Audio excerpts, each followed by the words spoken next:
Baik, Assalamualaikum warahmatullahi wabarakatuh. Selamat pagi anak-anak semuanya. Alhamdulillah kita hari ini masih diberi kesempatan oleh Allah untuk mengikuti materi tentang halal dan haram di sub materi yang kedua, yaitu tentang sebab-sebab makanan halal dan haram. Nah, kemarin kita sudah mempelajari tentang definisi tentang makanan halal dan haram. Maka dari itu kita akan melanjutkan materi berikut. Untuk capaian pembelajaran di materi ini masih sama, peserta didik memahami puasa sunnah, zakat, infak, sedekah, hadiah makanan dan minuman yang halal dan haram. Kemudian tujuan pembelajarannya yaitu anak-anak diharapkan dapat memahami sebab-sebab halal dan haram. Kemudian sebelum saya lanjutkan tentang sebab-sebabnya, kita akan mengulas sedikit tentang materi pengertian makanan halal dan haram. Makanan halal adalah segala sesuatu atau kegiatan yang diizinkan atau dibolehkan oleh syariat Islam untuk digunakan atau dilaksanakan. Sehingga definisi dari makanan halal adalah makanan yang diperbolehkan untuk dimakan menurut syariat Islam. Berarti apakah ada yang tidak boleh? Itu ada. Seperti itu. Makanan haram adalah definisi haram. Haram adalah sesuatu atau kegiatan yang tidak diizinkan, tidak dibolehkan atau dilarang untuk digunakan atau dilaksanakan oleh syariat Islam. Makanan haram. Jadi definisi dari makanan haram adalah segala sesuatu makanan, segala sesuatu atau semua makanan yang dilarang untuk dimakan menurut syariat Islam. Nah, dari dua definisi ini kita pahami berarti ada makanan yang sudah benar-benar dilarang oleh agama dan ada yang diperbolehkan. Kita lanjutkan, next. Nah, tahukah kamu sebab-sebab halal dan haram? Sebab-sebab halal dan haram. Semua hal atau segala sesuatu asalnya boleh, mubah, kecuali semua hal atau segala sesuatu yang sudah diharamkan oleh Allah Subhanahu wa Ta'ala dalam Al-Quran atau melalui hadis Nabi Muhammad Shallallahu Alaihi Wasallam. Halal dan haram bisa disebabkan oleh beberapa hal, yaitu zat asalnya, sifat asalnya, atau proses pengerjaannya. Nah, tiga hal ini yang akan kita bahas hari ini, yang menyebabkan awalnya makanan itu halal tetapi menjadi haram. Itu ada tiga hal ini. Kita lanjutkan. Baik. Nah, penyebab halal dan haram berdasarkan yang pertama zat asalnya. Allah Subhanahu wa Ta'ala telah menetapkan sesuatu yang haram karena zat asalnya, seperti bangkai, darah, dan babi. Ini ada di dalam Quran surat Al-Baqarah ayat 173. Allah berfirman ini, yang artinya sesungguhnya dia hanya mengharamkan atasmu bangkai, darah, daging babi, dan daging hewan yang disembelih dengan menyebut nama selain Allah. Tetapi barang siapa terpaksa memakannya bukan karena menginginkan dan tidak pula melampaui batas, maka tidak ada dosa baginya. Sungguh Allah Maha Pengampun lagi Maha Penyayang.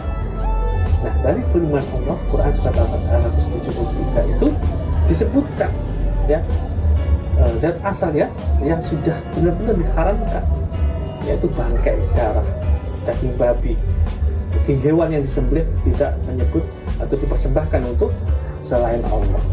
Ada nggak di lingkungan kita sekarang? Masih ada, anak-anakku semuanya ya. Tapi hal itu menjadi introspeksi kita untuk membatasi diri kita. Ketika kita sudah tahu seperti ini, ya jangan diikuti seperti itu. Nah, kemudian Allah menyebutkan tidak melampaui batas memakannya. Misalnya kita tersesat di hutan, ya, tersesat di situ hanya ada babi hutan, kita mungkin boleh memakannya. tapi tidak melampaui batas, hanya untuk menjaga agar kita tidak meninggal sampai menemukan makanan yang lebih halal seperti itu. Nah, kita lanjutkan. Jadi itu adalah zat asalnya sudah benar-benar diharamkan, sudah disebutkan di dalam Al-Quran.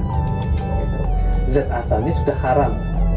Jadi segala sesuatu yang berhubungan dengan ketiga makanan tadi itu sudah haram, ya, seperti itu. Tidak bisa dihalalkan dengan uzur apapun.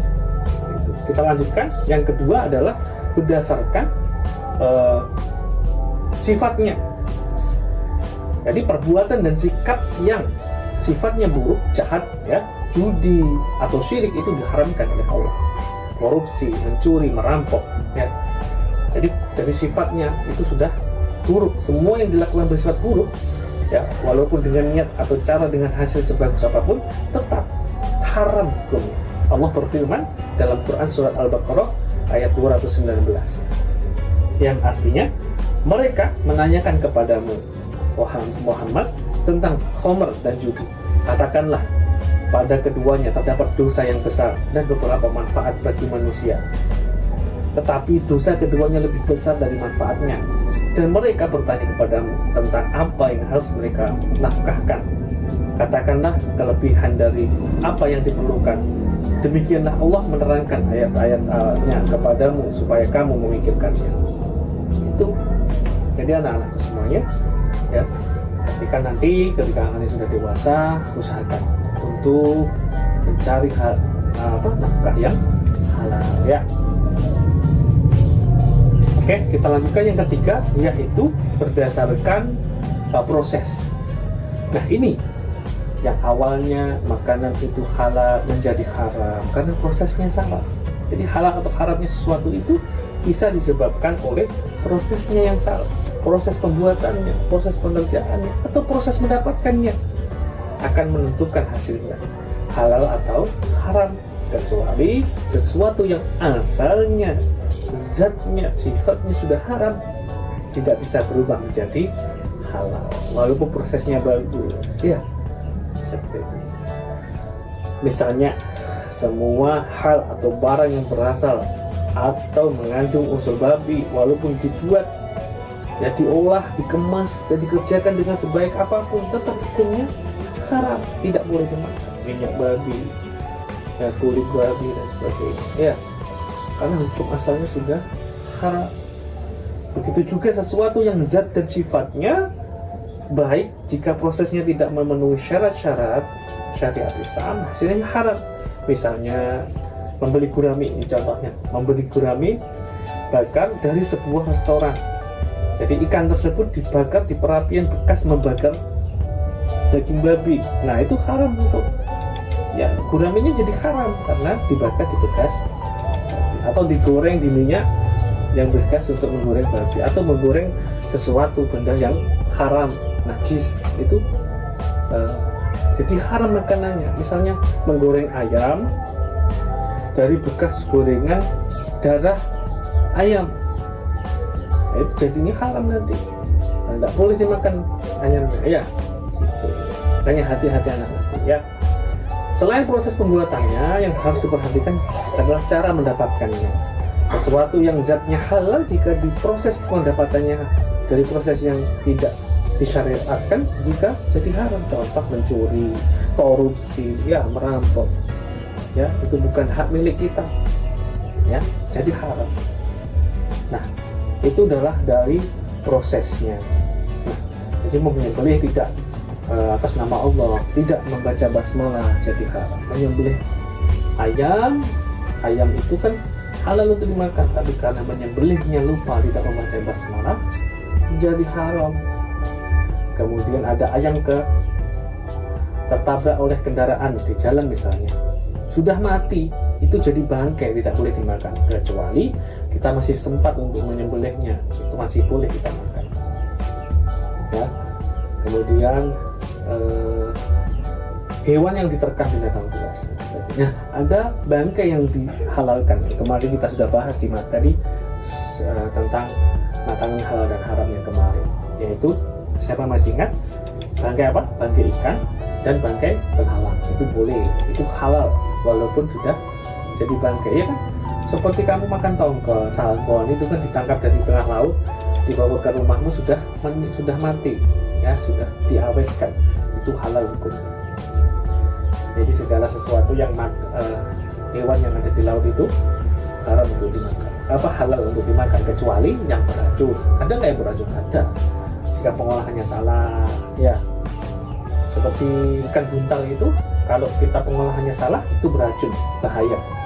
Seperti itu. Mungkin itu ya bisa kita lanjutkan.